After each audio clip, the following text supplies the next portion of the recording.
Did the locked-out pilot take an axe to the cockpit door in a desperate effort to save the doomed plane? The grim new report says the axe was used after deranged co-pilot Andreas Lubitz locked the door and refused to let the captain back in. It wouldn't work.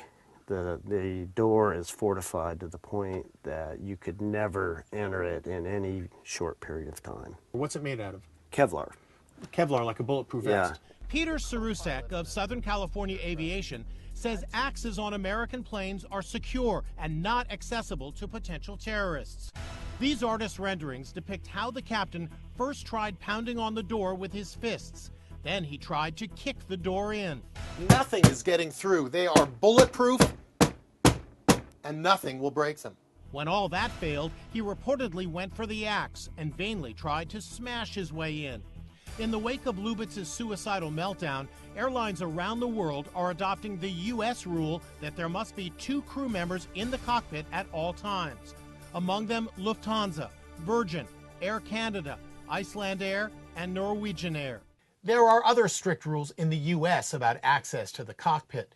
Passengers are not allowed to congregate outside the cockpit door, and when the pilot does open the door, say to use the bathroom, flight attendants will block the aisle using a food cart. We're also learning new details about Lubitz's history of psychological issues, including a claim that a doctor declared him unfit to fly the day of the crash.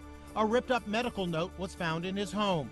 CBS News correspondent Chris Van Cleve is at the crash site in France. That ripped-up sick note is raising a lot of eyebrows with people because here clearly was a doctor saying, you don't need to fly that day, there is some illness here, and instead of heeding the medical advice, that note was ripped up, left in his apartment. He got on that plane, and we know tragically what happened when he did.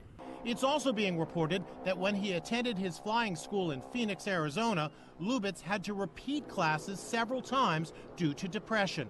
Lubitz was demoted several times in his 8-year career, and he had problems fitting in with other pilots who nicknamed him Tomato Andy because he started out as a flight attendant serving meals. He also reportedly broke up with his girlfriend recently. There have been reports of depression and talk now, real questions about whether he had been deemed fit to fly.